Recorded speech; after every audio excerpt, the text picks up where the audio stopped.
Hello everyone. आज का topic है इंटीग्रेशन बाय पार्ट्स। तो ये आपका थर्ड मेथड है जिसकी हेल्प से हम इंटीग्रेशन करते हैं। तो यहाँ पे आपके कोई दो फंक्शन जो कि प्रोडक्ट फॉर्म में हैं। ओके, सबसे पहले डेफिनेशन देखते हैं क्या है इंटीग्रेशन बाय पार्ट्स की। ये कहता है कि if U and B are functions of X, तो यू और बी आपके कोई फंक्शन है जो कि फंक्शन जो किसके फंक्शन है, एक्स के फंक्शन है, such that u is differentiable and v is integrable। और कंडीशन ये होनी चाहिए कि u को हम डिफरेंशिएट कर सकें और v को हम इंटीग्रेट कर सकें।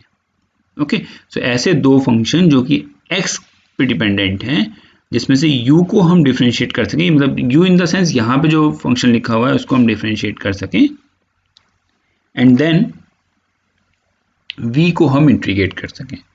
ओके, तो देखिए सिंपल फॉर्मूला है, बिल्कुल सिंपल। आप इस तरीके से याद करिएगा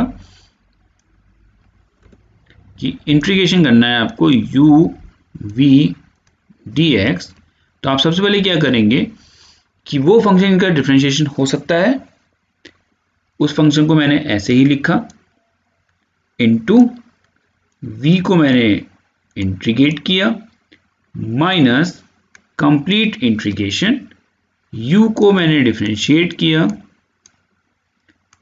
v को मैंने अगेन इंटीग्रेट किया,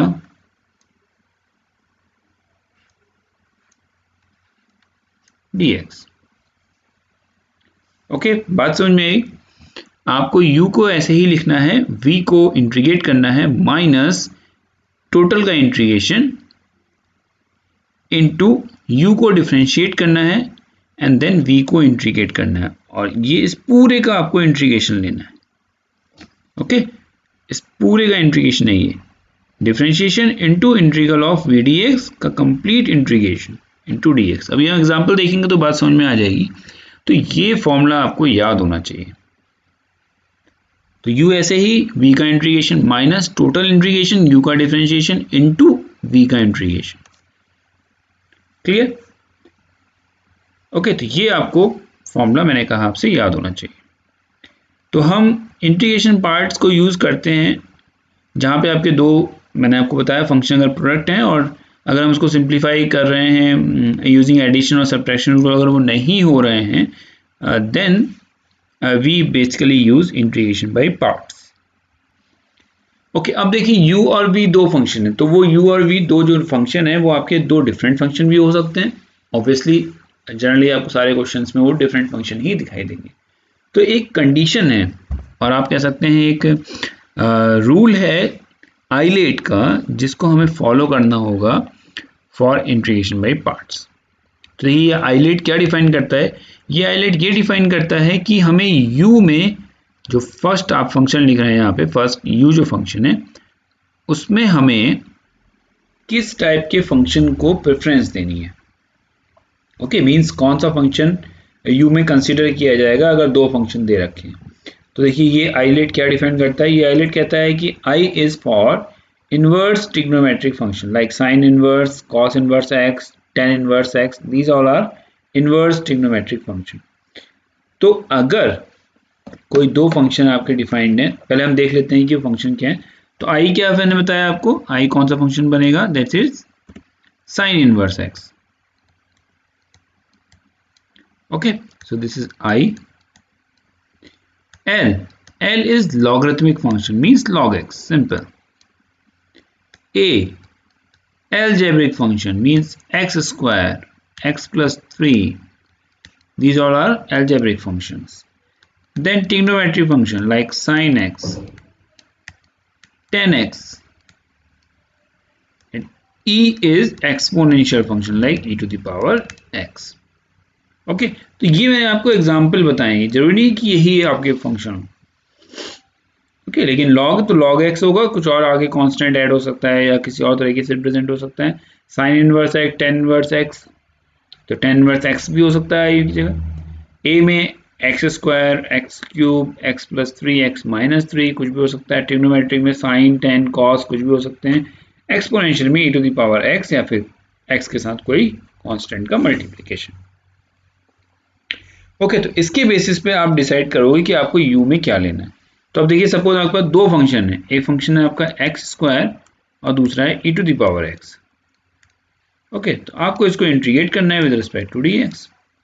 तो आइलेट क्या कहता है, आइलेट कहता है कि आपको चेक करना है कि u में आपको कौन सा फंक्शन लेना है, और वो कौन बताएगा, ये आइलेट बताएगा। तो अब देखिए यहाँ पे कौन कौन से फंक्शन है, एक है आपका एल्जेब्रिक और एक है आपका एक्सपोनेंशियल। ओके, तो आइलेट ये कहता है कि एल्जेब्रिक फंक्शन की पॉसिबिलिटी या आप कह सकते हैं कि preference is greater than exponential function. तो एल्जेब्रिक आइलेट में पहले आ रहा है, तो इसका मतलब आप u के लिए कौन सा फंक्शन लेंगे, x square. So x square is your u and e to the power x is your v. I hope ये पॉइंट समझ में आया होगा आपको। ओके, एक दूसरा सिंपल एग्जांपल और लेते हैं, log x into x integration. अब देखिए आप आइलेट को चेक करिए, कौन सा फंक्शन की प्रेफरेंस ज्यादा है, log फंक्शन की। तो log फंक्शन यानी कि log x को क्या एक्सटेंड किया जाएगा, u x को एक्सटेंड किया जाएगा v। और देन आप सिंपल आपको क्या करना है, ये फॉर्मूला यूज करना है, u into integration of v minus complete integration differentiation d over d x of u integral v dx, और आपका आंसर आ जाएगा, simple. So I hope ILATE का क्या रोल है, किस तरीके से फंक्शंस को प्रेफरेंस देनी है, कंसीडर करना है to calculate the overall integration. Okay, ये फॉर्मूला आप याद करिए, तभी आपके क्वेश्चन सॉल्व होंगे, अदरवाइज क्वेश्चन सॉल्व करने में प्रॉब्लम आएगी। चलिए अब एग्जांपल देख लेते हैं। तो सिंपल देखिए, एक एग्जांपल मैंने क्या डिफाइन किया, x into e to the power x का इंटीग्रेशन करना है। तो तुरंत हम अपने आइलेट पे जाते हैं। तो आइलेट क्या कहता है कि इसकी प्रेफरेंस सबसे ज्यादा है, फिर लॉग की प्रेफरेंस है, फिर अर्थमेटिक की, फिर ट्रिग्नोमेट्रिक की, फिर एक्सपोनेंशियल की। Okay, inverse trigonometric, logarithmic, algebraic, trigonometric, exponential. Okay, तो देखिए सबसे पहले क्या है, कौन सा फंक्शन आता है, हमारे पास दो फंक्शन है, एक एल्जेब्रिक है और एक एक्सपोनेंशियल है। तो एल्जेब्रिक फंक्शन की जो आपकी प्रेफरेंस है वो ज्यादा है, तो इसका मतलब u कौन होगा, x, e to the power क्या होगा, v। सिंपल, अब देखिए फॉर्मूला लगाते हैं। तो फॉर्मूला क्या कहता है, u को ऐसे ही लिखना है, v को इंटीग्रेट करना है, माइनस u को डिफरेंशिएट करना है, v को इंटीग्रेट करना है, एंड देन कंप्लीट इंटीग्रेशन का दिस वन। देखिए x को ऐसे ही लिखते हैं, e to the power x को इंटीग्रेट किया तो e to the power x का integration e to the power x होता है, माइनस कंप्लीट इंटीग्रेशन x को डिफरेंशिएट किया तो d over d x of x, v क्या है आपका e to the power x dx। So x e to the power x minus x को differentiate करेंगे तो आंसर क्या आएगा 1, e to the power x को डिफरेंशिएट करेंगे तो आंसर क्या आएगा e to the power x। तो 1 into e to the power x कितना होगा, e to the power x। So x e to the power x minus, इसको फिर से अगर इंटीग्रेट करेंगे तो आंसर आपको वही मिलेगा हमेशा, प्लस कांस्टेंट। तो simple I think e to the power x आप कॉमन निकाल सकते हैं यहाँ से, और यहाँ क्या बचा x minus 1 plus c। Okay, तो देखिए यही आंसर है e to the power x into x minus 1 plus c। तो यहाँ पे कौन कौन से फंक्शन थे, एल्जेब्रिक एंड एक्सपोनेंशियल। चलिए दूसरा क्वेश्चन देखते हैं। दूसरा क्वेश्चन में क्या है, ये एल्जेब्रिक है, this one is your trigonometric. तो देखिए किसकी प्रेफरेंस ज्यादा है, कौन सा फंक्शन पहले आ रहा है, एल्जेब्रिक। तो एल्जेब्रिक को हम क्या मानेंगे, u। तो इसको मैंने u मान लिया, इसको मैंने v मान लिया। ओके, तो देखिए सॉल्व करते हैं इसको, आप आंसर से मिलाइएगा। और पहला क्वेश्चन आपने समझ लिया है तो आप कोशिश करिए कि दूसरा आप अपने आप से सॉल्व करें, तभी आपको कॉन्फिडेंस आएगा और पता चलेगा कि हाँ आपको कितना समझ में आ रहा है। चलिए तो क्या करना है, देखिए क्या करेंगे, अगेन x को ऐसे ही लिखेंगे, sin 2x का इंटीग्रेशन करेंगे, minus d over d x of x integration of sin 2x, okay, then complete dx. अब देखिए sin 2x का डिफरेंस इंटीग्रेशन क्या होता है, cos 2x divide by 2 with negative sign, okay. sin x का difference integration minus cos x minus integral x का differentiation कितना होगा 1 इंटू sin 2x का इंटीग्रेशन कितना होगा cos 2x, ओके। सो sin 2x का कितना माइनस cos 2x, यहाँ sin 2x का integration minus cos 2x divide by 2। तो माइनस माइनस साइन सॉल्व कर लेते हैं, तो क्या बचेगा minus x cos 2x divide by 2, minus minus plus 1 into multiply हो जाएगा, आंसर बचेगा cos 2x divide by 2, okay. तो एक इंटीग्रेशन कर लिया, ये सॉल्व हो गया, सिर्फ इसकी टेंशन है। तो cos 2x को फिर से इंटीग्रेट कर देते हैं, तो फिर एक कांस्टेंट टर्म नीचे आ जाएगा, तो 2 into 2 no issue. cos 2x का इंटीग्रेशन कितना हो जाएगा sin 2x, और ये आपको सिर्फ और सिर्फ प्रैक्टिस से आएगा। सो x cos 2x divide by 2, simple. तो आप इसे क्या ले सकते हैं minus x cos 2x divide by 2 plus 1/4 sin 2x plus constant. So 1/4 sin 2x, देखिए आंसर आप मैच कर सकते हैं। आप पहले अपनी तरफ से कोशिश करिएगा कि आपसे सॉल्व हो जाए, नहीं आता है तो आप आंसर देखिए, नहीं तो आप प्रैक्टिस करेंगे तो डेफिनेटली सॉल्व हो जाएगा आपसे।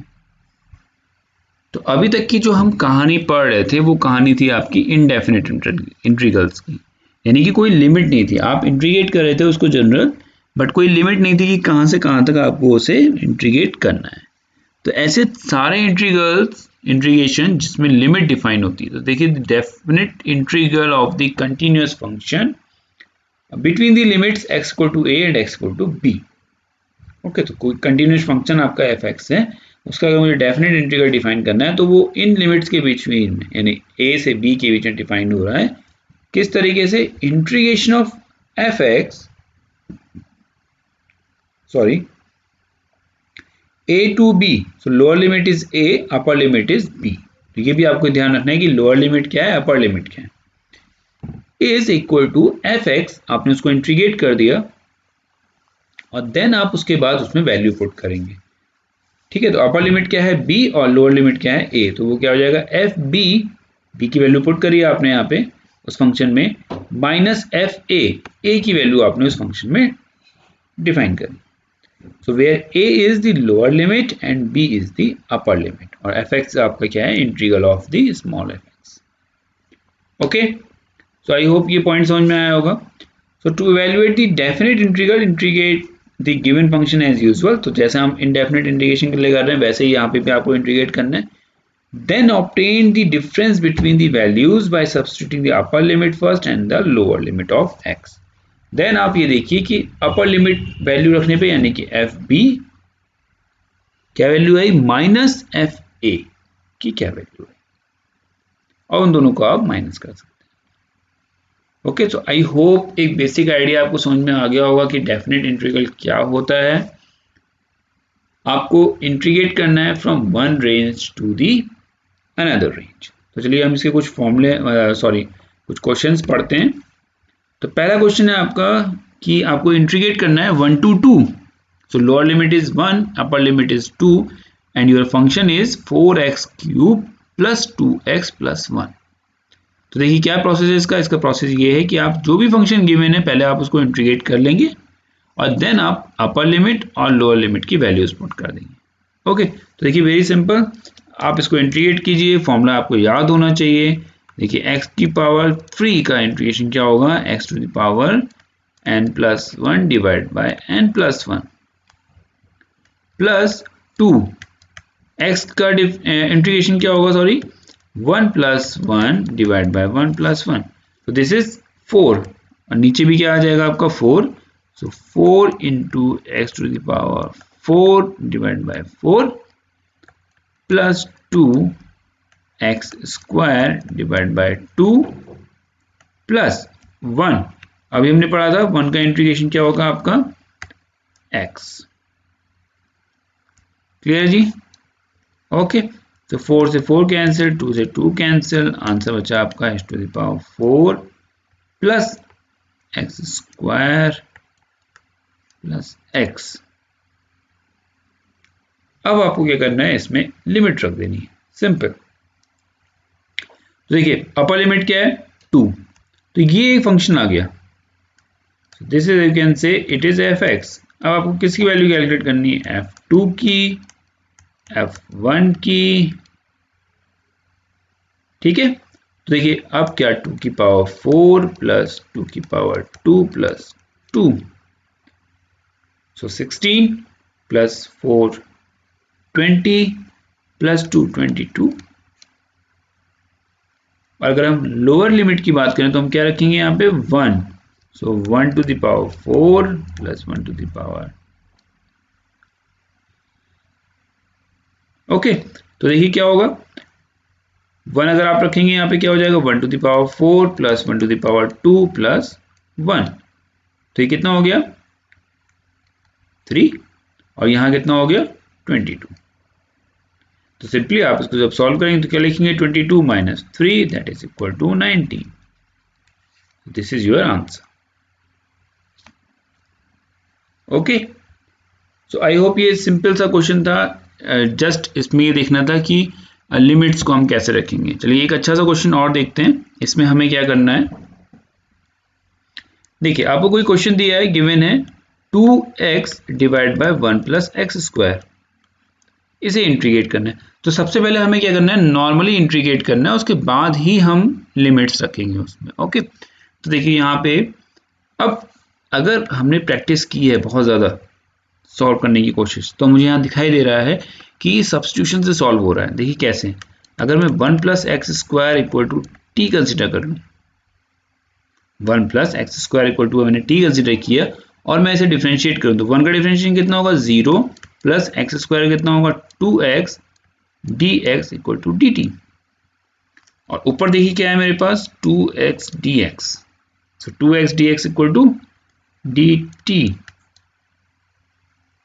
तो 2x dx equal to dt।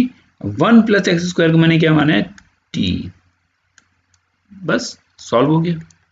So 1 upon T का इंटीग्रेशन कितना होगा log t plus c। Okay, अब देखिए एक इसमें ट्विस्ट क्या है कि जब आप 1 प्लस, आप देखिए आपने इसको इंटीग्रेट किया किसके रेस्पेक्ट में, t के रेस्पेक्ट में, तो आपकी जो लिमिट्स होंगी वो भी किस रेस्पेक्ट में होनी चाहिए, t के रेस्पेक्ट में। अभी लिमिट किसके रेस्पेक्ट में, x के रेस्पेक्ट में। तो आपने सपोज अगर ये माना है कि 1 plus x square equal to t है, तो लोअर लिमिट t की क्या होगी, अगर आप x इक्वल टू 2 रखेंगे, so 1 plus 2 square equal to t, so 1 plus 4 equal to t equal to 5। तो जहां x की लोअर लिमिट कितनी थी 2, अब t की लोअर लिमिट कितनी हो गई है 5। इस तरीके से अगर हम अपर लिमिट की बात करें तो देखिए क्या होगा 1 plus x square equal to t, so 1 plus x equal to कितना है 3 power 2 that is 9, that is t, जो t इक्वल टू 10। क्लियर है, t इक्वल टू 10। तो अपर लिमिट क्या हो जाएगी इसकी t इक्वल टू 10। अब आप सिंपल इसको यहां पुट कर दीजिए, तो देखिए लॉग में अपर लिमिट क्या आ जाएगी 10 माइनस लोअर लिमिट क्या आ जाएगी 5। तो ये पॉजिटिव ही है दोनों, तो आप इसको सिंपली क्या लिख सकते हैं log 10 माइनस log 5। अब ये -1 इधर ऊपर जाएगा तो हम क्या लिख सकते हैं इसको log 10 प्लस log 1/5, और आपस में मल्टीप्लाई होके क्या बन जाएंगे 10 divide by 5 that is equal to log 2। Okay, so this is the you can say example of definite integral using method of substitution. तो हमने यहाँ पे दो चीजें करी, हमने मेथड ऑफ सब्स्टिट्यूशन यूज किया और देन हमने डेफिनेट इंटीग्रल सॉल्व करके देखा। Okay, so students I hope आपको इंटीग्रेशन के ये questions, method of substitution, partial fraction, integration by parts, definite integral, integration के डिफरेंट फॉर्मूले याद हुए होंगे, बेसिक आइडिया समझ में आया होगा इंटीग्रेशन होता क्या है। तो जितनी प्रैक्टिस आप करेंगे, अगेन एंड अगेन मैथ्स है तो जितनी प्रैक्टिस आप करेंगे उतना अच्छा आपको समझ में आएगा। बाकी आपको कोई भी अगर डाउट है तो आप कमेंट बॉक्स में लिख सकते हैं। Definitely I will try my best. Okay, so ये यूनिट 4 हमारी एक्चुअली यहाँ पे फिनिश हो गई है। ओके, सो यूनिट 4 में हमने स्ट्रेट लाइन एंड इंटीग्रेशन के बारे में पढ़ना था, तो आज हमने यूनिट 4 को भी फिनिश कर लिया है। अब हम लास्ट यूनिट पढ़ेंगे differential equations and Laplace transform. So I hope अभी तक की जो भी जर्नी रही है रेमेडियल मैथमेटिक्स की in the case of pharmacy, मुझे यकीन है कि आप लोगों को अच्छी तरीके से समझ में आ रहा होगा, आप प्रैक्टिस कर रहे होंगे। मैथ्स तो सिर्फ और सिर्फ प्रैक्टिस पे डिपेंडेंट है। ओके, सो आज के लेक्चर के लिए इतना ही। Thank you.